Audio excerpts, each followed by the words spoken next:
జై శ్రీమన్నారాయణ. అందరికీ నూతన సంవత్సర శుభాకాంక్షలు. Happy new year. 2025 సంవత్సరంకి ముందుగా వస్తున్నాం కాబట్టి అందరికీ హ్యాపీ న్యూ ఇయర్. అలానే మకర సంక్రాంతి శుభాకాంక్షలు. ద్వాదశ రాశులు అందరికీ కూడా మకర సంక్రాంతి, మకర కనుమ, భోగి శుభాకాంక్షలు కూడాను. ద్వాదశ రాశుల్లో ఒకటి ధనుస్సు రాశి. ఈ ధనుస్సు రాశికి 2025 సంవత్సరము జనవరి మాసము పరిహారాలు, ప్రెడిక్షన్స్, అలానే రెమెడీస్ అసలు ఎలా ఉండబోతుంది, గ్రహస్థితి ఏంది, అసలు ఏం చేస్తే బాగుంటుందనే దానికి ఒక్కసారి చూద్దాం. అయితే స్వస్థానంలో రవి బుధులు అనమాట. అంటే బుధాదిత్య యోగం, అలానే వీళ్ళకు కూడా ఉన్నది, మంచి యోగమే ఉన్నది. ఇలా వచ్చేసి అన్నీ మర్చిపోతాను కాబట్టి కొన్ని రాసుకొని రావడం జరుగుతుంది. అంటే యోగం వచ్చేసి మామూలుగా వీళ్ళకి బుధాదిత్య యోగం ఉంటుంది, కానీ వీళ్ళకి బుధాదిత్య యోగం కన్నా కూడా ఈ ధనుస్సు రాశి వాళ్ళకి బుధాదిత్య యోగం ఎలా అయితే ఉందో, బుధాదిత్య యోగం కన్నా కూడా ఈ కాశీ ధర్మ యోగం అని చెప్పేసి ఒకటి ఉన్నది. ఈ కాశీ ధర్మ యోగం ఏంటి అనుకోవచ్చు. ఈ యోగాలన్నీ కూడా 1051 యోగాలు ఉంటాయి. ఈ యోగాల్లో కాశీ ధర్మ యోగం అని ఒకటి. అది ఈ యొక్క ధనుస్సు రాశి వాళ్ళకి ముఖ్యంగా చెప్పుకోవాలి. బుధాదిత్య యోగం ఎలా అయితే ఉందో కాశీ ధర్మ యోగం కూడా అలానే ఉంది. అంటే ఇది ఎలా ఉండబోతుంది రెండు యోగాలు అనే దాని గురించి మనం చెప్పాం. అంటే 4వ స్థానంలో శనితో పాటు, శని భగవానుడితో పాటు శుక్రుడు ఉన్నాడు. ఇలా చూసుకుంటే కలత్ర దోషం ఉంది. సంబంధాలు ముందుకు వస్తూ ఉంటాయి, కుదరవు. విదేశయానానికి వెళ్ళేదానికి ముందుకు వస్తూ ఉంటుంది. చేసేటువంటి జాబుల్లో వెసులుబాటు కనపడదు. ఇలాగా జరిగిపోతూ ఉంటుంది. ఎప్పటివరకు 2024 సంవత్సరం డిసెంబర్ వరకు ఇలాంటి పరిహారాలు ఉన్నాయి, ఇలాంటి ప్రెడిక్షన్స్ నడుస్తూ ఉన్నాయి ఈ యొక్క ధనుసు రాశి వాళ్ళకి. అయితే ఇప్పుడు వాటికి భిన్నంగా 2025 సంవత్సరంలో ధనుస్సు రాశి వాళ్ళకి అద్భుతంగా కలిసి వస్తుందని చెప్పచ్చు. గ్రహరీత్యా దోషాలన్నీ కూడా తొలగిపోయేదానికి అదృష్టాలు ఉన్నాయి. దోషాలు అలానే ఉంటాయి, కానీ కొన్ని సందర్భాల్లో కొన్ని ప్రక్రియలు, కొన్ని పూజలు, కొన్ని యజ్ఞహేమాలు, అలానే జపాలు, హోమాలు చేసుకుంటే కూడా కొన్ని దోషాలు పోయేసి అదృష్టం వస్తుంది. అందులో ఒకటి మహాకుంభమేళ అని వస్తుంది. ఈ కోరల పౌర్ణమి జనవరి 13వ తారీఖు వస్తుంది. ఈ కోరల పౌర్ణమి రోజునే మనకి మహాకుంభమేళ అనేది మొదలవుతుంది. ఈ మహాకుంభమేళ ఫిబ్రవరి 26వ తేదీ వరకు ఉంటుంది. ఈ యొక్క 40 రోజుల పరిమాణంలో కుంభమేళ మొదలవుతుంది. ఈ కుంభమేళలో కనుక స్నానం ఆచరించినట్లయితే ఈ యొక్క ధనుస్సు రాశి వాళ్ళకి అందరికీ కూడా పెద్దల నుంచి ఉన్నటువంటి దోషాలు, కాలసర్పదోషం, కాలదోషం, అలానే సర్పదోషం, నాగదోషం, కుజదోషం, శుక్ర కళత్ర దోషం, అలానే కుజ రాహు దోషం, అలానే శని భగవాని యొక్క దోషం, బుధుని దోషం, అలానే గురు దోషం, అలానే ఇంకా ఏమైనా కాలక్రమేణా వచ్చేటువంటి ప్రకృతి దోషం, నరదిష్టి, నరఘోష, ఇలాంటి దోషాలతో ఎవరైతే బాధపడుతున్నారో, శత్రుభయం, శత్రుపీడ, అలానే దెయ్యాలు, భూతాలు, గాలి చోకటం, ఇలాంటి రుమ్మతులతో విఘ్నాలు ఏవైతే ఉన్నాయో, ఒక్క పని అవ్వకుండా వాస్తు ప్రకారంగా దోషాలు, ఇలాగ ఎన్నో రకాలైనటువంటి క్రియలు ఉన్నాయి. ఎన్నో రకాలైనటువంటి మన పని మనం చేసుకోకుండా ఉండేటువంటి శత్రుభయం, పక్కనే ఉండి మోసం చేసినటువంటి ఫ్రెండ్స్ కానివ్వండి, ఎవరైతే ఉన్నారో ఈ అన్ని దోషాలు కూడా పంచల్ అయ్యేందుకు ఈ యొక్క ఏదైతే 12 సంవత్సరములకు ఒకసారి వచ్చేటువంటి మహా కుంభమేళ ఉందో, ఈ కుంభమేళ సమయంలో కనుక మీరు ఎక్కడైనా మీకు సమీప దూరంలో ఉన్నటువంటి నది కానీ, చెరువు కానీ, సముద్రం కానీ, మీకు కోనేరు, ఏరు, సెలయేరు ఏదున్నా కూడా అక్కడ నేను చెప్పేటువంటి పరిహారాలు చేసుకొని స్నానం ఆచరించినట్లయితే కనుక ఈ యొక్క ధనుస్సు రాశి వాళ్ళకి ఖచ్చితంగా 2020 సంవత్సరంలో రాణించేందుకు ఖచ్చితంగా ఆస్కారం ఉంటుంది. కాబట్టి ఈ మేర చిన్న చిన్న పరిహారాలతో అదృష్టవంతులు అవ్వచ్చు. అంతేకాని ఎక్కడికో వెళ్ళాలి, ఏదో తిరగాలి, ఏదైనా ప్రతిష్ఠించిన టెంపుల్కి వెళ్ళాలి, ఏదైనా దూర ప్రయాణాలు చేయాలి, ఎక్కడో ఉండాలి, ఏదో కొన్ని 100 కిలోమీటర్లు వెళ్ళేసి ఆలయంలో దర్శనం చేసుకుంటే బాగుంటుందంట అనేసి ఎక్కడో ఏదో స్వామీజీలు ఉన్నారు అక్కడికి వెళ్ళాలని కానీ మోసపోవద్దు. ఎక్కడైనా చెప్పిన మాటలు వినేసి హిప్నాటిజం, బ్లాక్ మ్యాజిక్, చేతబడులు లాంటివి చేయించుకోకూడదు. అలానే దాని వలన చేయించే వాళ్ళకి చేయించుకున్న వాళ్ళకి కూడా ఇబ్బంది అవుతుంది. వాళ్ళిద్దరి మధ్యన బాగుపడేది, డబ్బు తీసుకునేది మాత్రము చేసేవాళ్ళు. అందుకని ఆ పనులు మీకు అవ్వవు కాబట్టి వాటి జోలికి మీరు వెళ్ళకండి.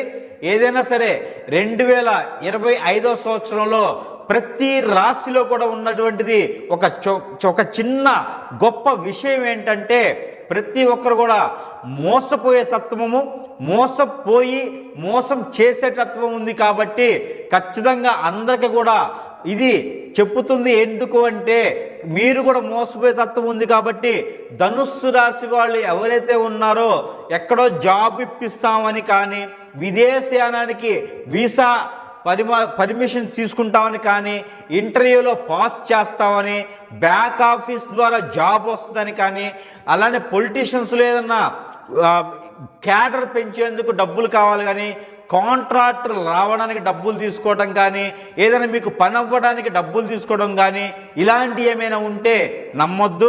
సొంతంగా ప్రయత్నం చేసుకోండి, సొంతంగా కష్టపడండి. ఆ డబ్బుతోనే మీరు పెద్దలకి ఏదైతే కార్యక్రమం చేయాలో, కనుమ, భోగి, పండుగ, ఏదైతే మకర సంక్రాంతి రోజున పెద్దలకి చేసినటువంటి కీడు సంబంధించి ఏదైతే చేయాలో ఉత్తరాయణ కాలం రాకముందు చేస్తే మరీ మంచిది. ఉత్తరాయణం వచ్చినప్పటికీ ఏదైనా అమావాస్య, జనవరి మాసం చివరాఖరులో వచ్చేటువంటి అమావాస్య రోజు వరకు కూడా మీరు చేయాల్సినటువంటి పెద్దలకి కార్యక్రమాలు ఏవైనా ఉంటే కూడా సంక్రాంతి మాసం రోజున, సంక్రాంతి దినం రోజున, లేదా ఆ ఒక 13వ తారీఖు పౌర్ణమి రోజున చేయలేని పక్షాన మీరు ఆ పక్షము మొత్తం కూడా మీరు చేసుకునే దానికి ఆస్కారం ఉంది. కాబట్టి ఆ మేర మీరు చేసుకొని కొంతమేర వెసులుబాటు అవ్వాలని మనస్ఫూర్తిగా కోరుకుంటూ ఉన్నాను. ఏదైతే ధనుసు రాశి వాళ్ళు ఇప్పటివరకు ఇబ్బంది పడేటువంటి జాబు పరంగా కావచ్చు, విదేశయానానికి, చదువు పరంగా, ఆర్థిక స్థితిగతులు, ఆరోగ్యము, ఇల్లు, వాహనము, వస్త్రము, ఏదైనా సరే కొత్తగా శోభ రావాలి అనుకుంటే గనక ఖచ్చితంగా మీరు ఈ పౌర్ణమికి వచ్చేటువంటి మహా కుంభమేళకి స్నానం ఆచరించండి. గంగా, యమున నది తీరమున స్నానం ఆచరిస్తే అదృష్టం వస్తుందని చెప్పేసి ఆ ఒక అఘోరాల్లో, ఆ ఒక జనారణ్యంలోకి వెళ్ళేసి మీరు కూడా ఆ ఒక ఒత్తిడిలోకి వెళ్ళేసి కూలబడిపోయేసి ఏదైతే ఇప్పుడు కేసుల్లో ఉన్నారో ఇలా కాకుండా మీరు స్వచ్ఛందంగా మీకు సమీప దూరంలో ఉన్నటువంటి నీటి పారుదల ఉంటే కనుక అక్కడ మీరు స్నానం ఆచరిస్తే కూడాను ఈ యొక్క అదృష్టం ఉంటుంది. కాబట్టి మీరు ఆ మేర జనారణ్యం ఎక్కువగా ఉన్నటువంటి ప్రదేశాలకి వెళ్ళకండి. మీకు దగ్గరలో ఉన్నటువంటి కాలువలు, గట్లు, చెరువులు, ఏవైతే కుంటలు, ఏరులు, సెరల ఏరులు ఉంటాయో అక్కడ కూడా మీరు స్నానం ఆచరిస్తే కూడా భూమి అంతా ఒకటే ఉంటుంది. కాబట్టి ఆ మేర స్నానం ఆచరించండి. స్నానం ఆచరించిన తర్వాత ఈ యొక్క ధనుస్సు రాశి వాళ్ళు ఎవరైతే ఉన్నారో ఈ స్నానం ఆచరించిన తర్వాత ఆ స్నానం చేసిన మిమ్మట అక్కడ ఉన్నటువంటి మట్టి కానివ్వండి, ఇసుక కానివ్వండి, అది చేతిలో తీసుకొని వచ్చేసి 40 దినములు మీ ఇంట్లో భద్రపరుచుకొని 40 రోజుల తర్వాత మళ్ళీ ఎక్కడైతే స్నానం చేశారో అక్కడికి వెళ్ళి మరుస్నానం అని ఉంటుంది. ఆ మరుస్నానం కనుక ఈ యొక్క ధనుస్సు రాశి వాళ్ళు ఆచరించినట్లయితే మీ ఇంట్లో ఉన్నటువంటి మనం అనుకున్నట్టుగా ఏవైతే ఇబ్బందులు ఉన్నాయో, గ్రహరీత్యా, ప్రకృతి రీత్యా ఏవైతే ప్రాబ్లంలు ఉన్నాయో, ఏవైతే పెద్దల నుంచి వచ్చేటువంటి రుమ్మతులు ఉన్నాయో, పెద్దల నుంచి వచ్చేటువంటి చెడు ఉందో ఇవన్నీ కూడా తొలగిపోయేదానికి ఆస్కారం ఉంటుంది. అలానే ఈ సంక్రాంతి పర్వదినాన మీరందరూ కూడా ఉమ్మడి కుటుంబంగా కలిసి ఉండేదానికి పిల్లలు, పెద్దలు అందరూ కూడా కుటుంబంగా కలిసి ఉండండి. భోగి మంటలు వేయండి. ఇంట్లో పాత సామాన్ ఏమైనా ఉంటే మార్చుకునేదానికి, ఇంటికి మరమ్మతులకి బాగా పనిచేస్తుంది. కాబట్టి ఇంటికి మరమ్మతులు ఏమైనా చేయించుకునేది ఏమైనా ఉంటే ఈ సంక్రాంతి పర్వదినానికి ముందు, అంటే ఈ ఒక పౌర్ణమి ముందు కనుక మీరు చేసుకున్నట్లయితే మంచి అదృష్టం కలిసి వస్తుంది. ఇంట్లో ఉన్నటువంటి నెగిటివిటీ కూడా పోయేదానికి ఆస్కారం ఉంటుంది. కాబట్టి ఆ మేర మీరు ప్రయత్నం చేయండి. ఏదైతే మీకు చెక్క, మనకి దాల్చిన చెక్క అని ఉంటుంది. ఈ దాల్చిన చెక్క మనకి మసాలాలలో ఇంట్లో వాడుతూ ఉంటాం, కిచెన్లో వాడుతూ ఉంటాం. లేదు మనకి దగ్గరలో ఎక్కడ పచారీ షాప్ ఉంటే, మీకు కిరాణా షాప్ ఉంటే అక్కడ దాల్చిన చెక్క అని అమ్ముతారు. ఈ దాల్చిన చెక్క ఒక 50 గ్రాములు తీసుకొచ్చుకొని దాన్ని ఒక 2 రోజులు నీడలో ఎండబెట్టండి.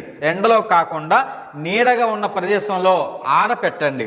ఆరపెట్టిన మిమ్మట దాన్ని కొంచెం లైట్గా మూకుడు అంటే నూనె ఏమి వేయకుండా వేపేసి ఆ పౌడర్ చేయండి.